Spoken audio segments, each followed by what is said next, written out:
I'm Jen Taylor Skinner, and this is the Electorette. On this episode, Andie Zuniga of PLUS, or Paid Leave for the U.S. Isn't that nice?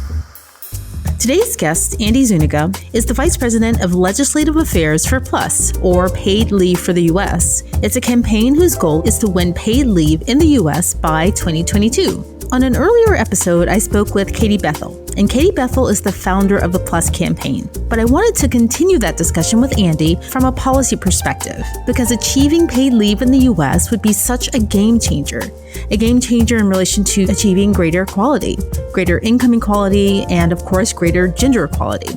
In my conversation with Andie, she explains what a good, solid paid leave policy should look like in order for it to meet the needs of American families, and how constituents should vet paid leave policies put forth by politicians, including the Democratic presidential candidates. So here is my conversation with Andie Zuniga. Andie Zuniga, welcome to the podcast. Oh, thank you. So paid family leave, it's finally being considered seriously as policy, as it should be. And I think right now we have 7 states, including the District of Columbia, that has some sort of paid family leave policy, right? And I think Oregon is going to come on board in being the 8th state. Yes. When I look at those plans, look at those policies, they range from anywhere from like 4 weeks to 12 weeks for a new child, and I don't want to be the person that bites the hand that feeds me, but that seems kind of meager to me. What do you think? Yeah, I'm with you. I think that right now we're seeing a lot of gravitation towards 12 weeks because 26 years ago, Congress passed the Family Medical Leave Act, and FMLA provides 12 weeks of unpaid leave. And that 12 weeks, that was based on 26 years ago. Some Congress members cut a deal. And it's like, okay, this is the amount that we could get through across the finish line. And this is something, it wasn't necessarily based on the fact of, okay, you're cured from cancer in 12 weeks. You can drop your child off at daycare. As a woman, if you've had a child, you're ready to move forward and go back to work within 12 weeks. And I think that what you're touching on is that when we're creating a solution such as paid family leave, we should really look at the problem we're trying to solve and look at what that need is. And we've recently partnered with the Georgetown Center on Poverty and Inequality, and they did a report really looking at that leave. And they found that particularly for childbirth, 6 months of leave is really something that they give the woman a chance to heal, time for bonding. And as Congress and policymakers are looking to set that number, it's really important to factor in how that leave is going to be used and the situations it'll be used for. Right. And I know that paid family leaves covers more than just, having a new child. It covers lots of other, scenarios. But just talking about this, when I think about what I went through, your body has been in the state of upheaval, joyful upheaval at least, but upheaval for 40 weeks. And then, you get 4 weeks to recover. It just seems, I don't know, it just seems a bit insulting. Oh, no, almost. It's crazy. And when you think about 1 in 4 women go back to work within 10 days of giving birth, that's like if it was natural, if it was a C-section, that the fact that's the state of that our country is in right now, it just boggles my mind. I haven't had a kid yet, but I hope to. And I surely hope that when that time comes, I will have paid family leave will cross the finish line and I'll have that time I need to heal. Well, you've got some work to do because I'm going to tell you. Hey, I'm personally vested in this issue. You're in my thoughts, so you're going to get this done before. Yes. Anyway, but I also want to point out the fact that the states that do already have paid family leave policies, they seem to be concentrated on the coasts. The East Coast and the West Coast, there's California, Oregon, Washington, and then Rhode Island, I think, and a few other East Coast states. Why is that? I don't think this is a red state versus a blue state issue. We've been doing some work in Louisiana with the Louisiana Families First Coalition, because I think this is something that's right. This is not something that's just on the coast. This is something that across the country. We did polling in Louisiana and found that people are interested in paid family leave. What we've seen across the board, that this is something that when it's high 70% support. I see, because I would have assumed that this is a really partisan issue, a very partisan issue, right? And I just assumed that, because I'm hearing a lot of 2020 Democratic Democratic candidates talk about paid family leave, and I hear no Republicans talking about it, I just assume that it was a partisan issue. I mean, are there any Republican politicians kind of advocating for this? There are. As far as even when President Trump, when he was running for president, he included a paid family leave proposal that was saying that we should have 6 weeks of it. Senator Marco Rubio was the first Republican to come forward with a proposal about creating paid family leave.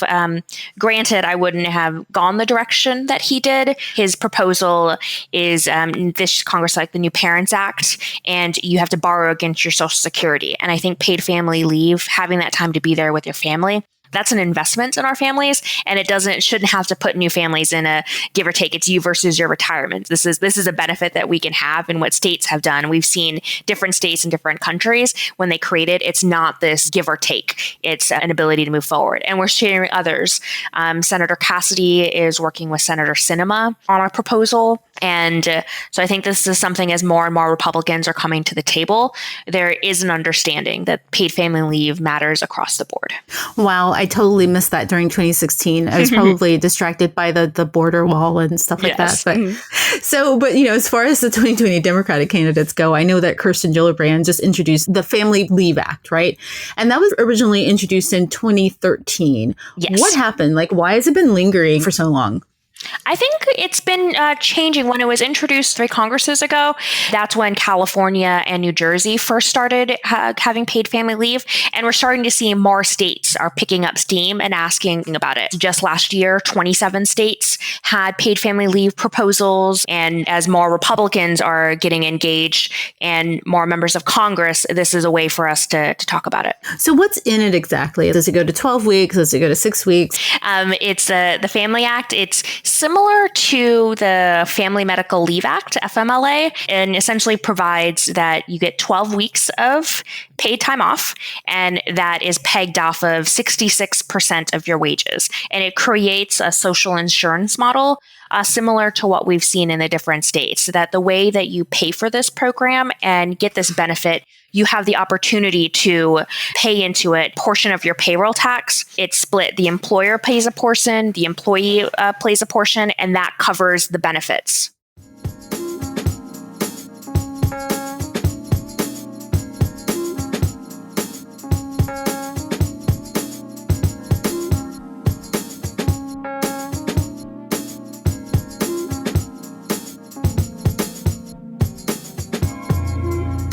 So I wanted to talk to you about a chart that I found that ranked countries by the amount of paid family leave that they offer. And you can find these charts online, right? But this one was kind of upsetting. So the US was at the bottom of the chart, of course, and at the very top was Finland.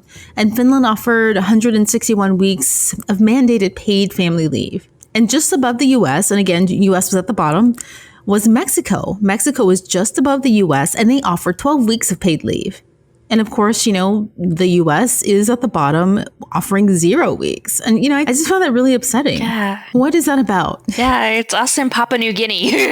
Every other industrialized country has figured out how to do this, has figured out how to find leave for new parents, has figured out how to provide medical leave. And this is something that it's just, again, it boggles my mind. And I know for the United States, we pride ourselves in our Yankee ingenuity. But this is something like, come on now. I think recognizing the importance of families and how important it is to be there for each other is clearly part of our American family values. And I think that's what we're seeing as more and more people are realizing that, this is times. And I know for me, like I said, I'm trying to have a child. I'm also trying to pay back my student loans.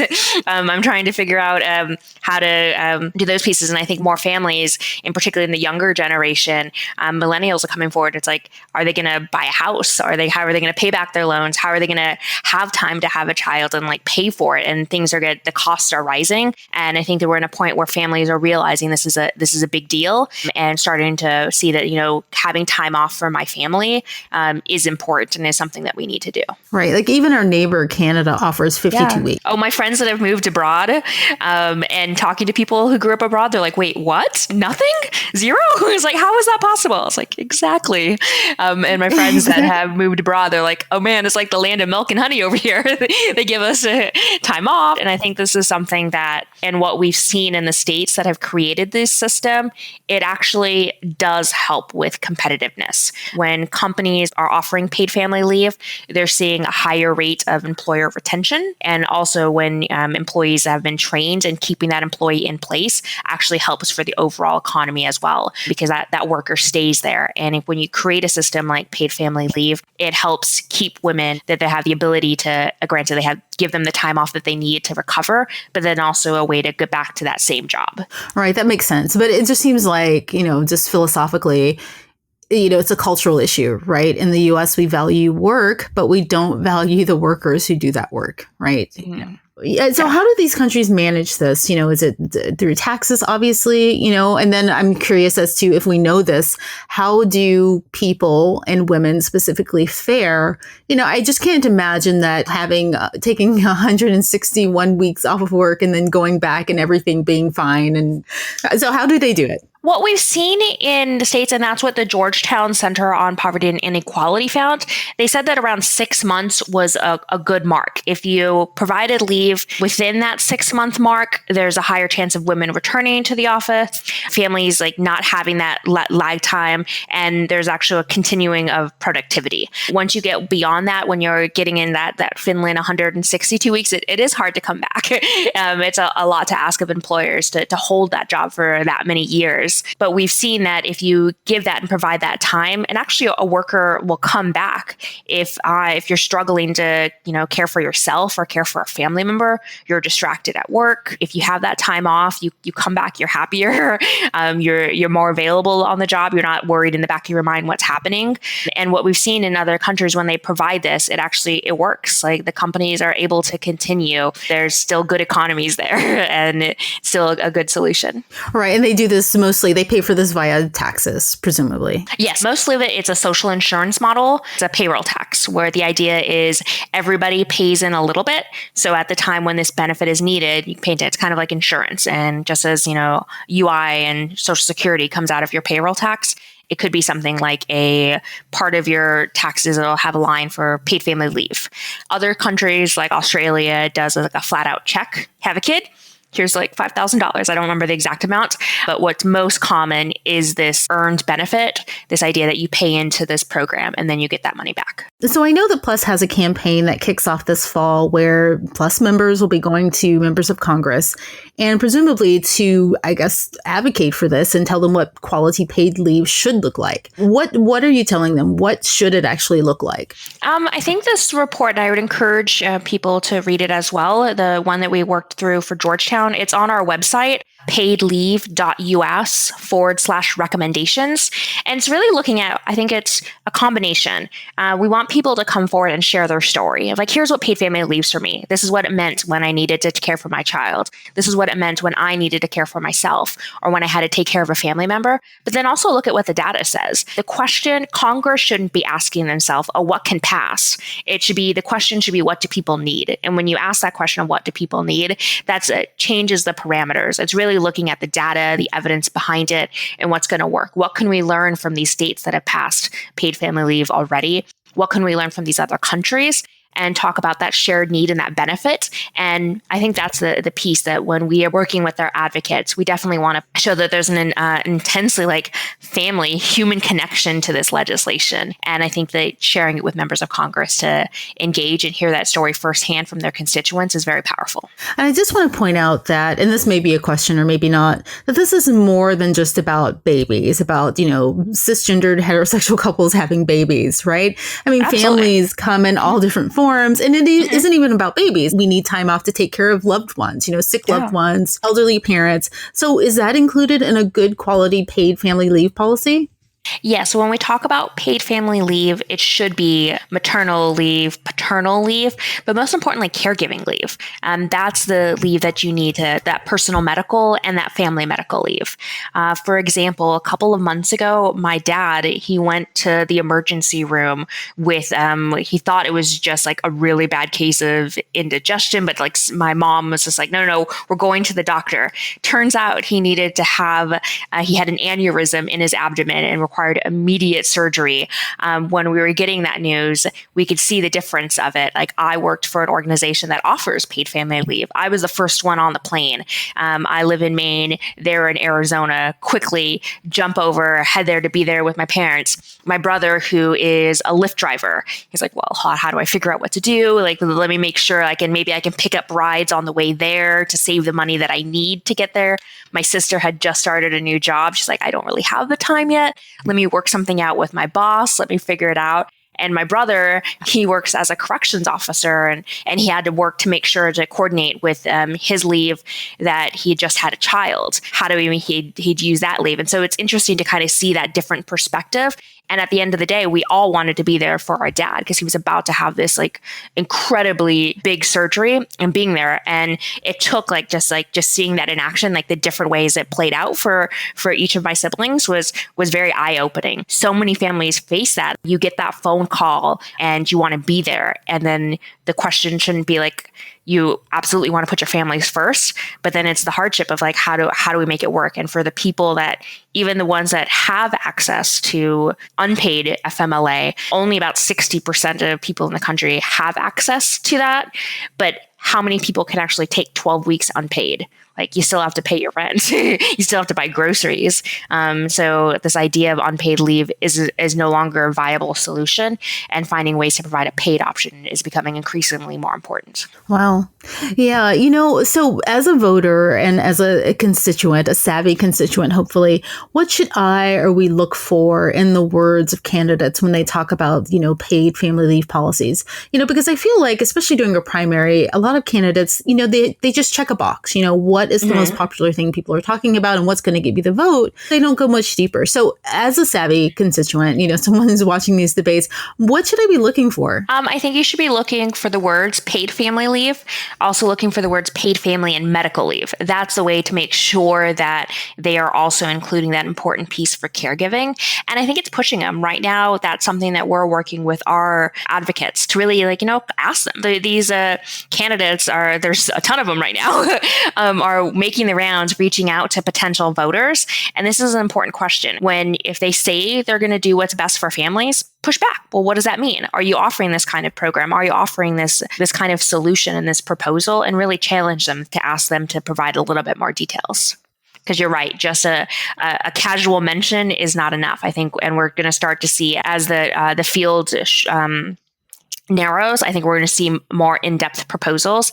And I think it's upon every one of us to read it and look for the ends of like, what does this mean for working families, and looking at high quality policies. Yeah, that's good advice. And I also think that the story that you gave about your family and your father is a really good one. I mean, I would advise people, just thinking through this for myself, think about a time in your life where you could have used more time for your family, right? What did you need? How much money did you need? What were the pain points for you, right? Yeah. And how would family leave have helped you? Yeah. And so and maybe kind of inform your questions for the candidates around that. And the more that I've been working on this issue, you hear these stories like of one worker of another set of siblings, like their dad was on their deathbed and the one person had leave and had the ability to be there caring for them, like sitting by the bedside, and the other sibling that didn't had to essentially say like, okay, I only have these 2 days.